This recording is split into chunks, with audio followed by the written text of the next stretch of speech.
We're joined with Dex, who's also part of the TheCarrowCrowd after a 1-0 defeat to Wigan. I think it's fair to say it was a fairly poor game, fairly poor performance, but what do you make of it?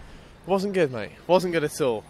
Middle of the park, really completely devoid of any sort of ability, creativity. Players like Bradley Johnson and Houlihan, nothing like what we saw last week. And it just leaves you scratching your head, really, doesn't it? It kind of leaves you wondering what on earth went wrong. This is a team who came to Carrow Road second from bottom, I believe, and have just taken 3 points off us. Shocking. I mean, Wigan came here with a game plan, didn't they? It was the perfect away performance for them. I mean, stick 11 men behind the ball after an early goal. But how can we break them down? Because we're going to get more teams coming here like that. It is a hard one. I think a lot of it came down to, as I say, just the lack of balls coming from the midfield to the strikers. I mean, we had one shot on target, or one shot, didn't we, or something like that? Terrible, absolutely terrible. You really just have to press higher and get the ball in the box and try and counter far quicker than we did. I mean, the goal going in early didn't help at 8 minutes, but we just have to press on. We just have to forget about it and just keep cracking on and try and score, because a team like Wigan is very much beatable, and we just didn't demonstrate the ability required.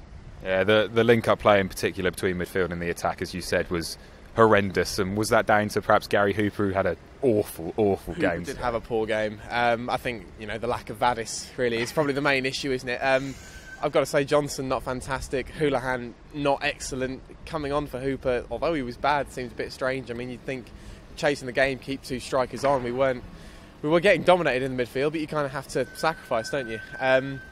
Redmond as well, not really being able to get involved in the game, not taking on the left back. A bit disappointing to see, but yeah, it's a tough one. It really is.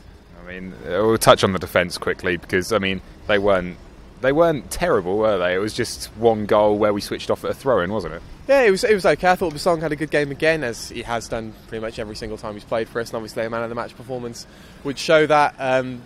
Nothing really that you can point out about the defence, just the lack of ability to create anything in front of goal against the team that we should be beating. So a little bit concerning, but I am still confident. I think Millwall next week will be alright, or this week rather, so yeah. I mean, we're missing two key players tonight, weren't we, in Graben and Tete. Tete mainly because of his glass knee, but also because of the clever suspension that he picked up. But Graben closing down from the front, I think that was greatly missed tonight, wasn't it? Definitely. And Tete as well, just the rhythm he provides to the midfield. I mean, with Johnson not having a good game and no Tete, it really did throw off the whole balance and the metronomic style we have in the midfield, running like clockwork. But as I say, I've touched on it a couple of times. I think the midfield was the downfall today, and not having Tete, not having Graben to run onto the balls, Hooper playing poorly, not exactly a recipe for success, is it? So, I mean, it's not like all the results went against us, is it? So it's not the end of the world. It's all good. It's fine, really. I mean, Ipswich lost, so yeah, it's all good. And I mean, I think we'll be okay. I think we'll be all right. It's not the end of the world.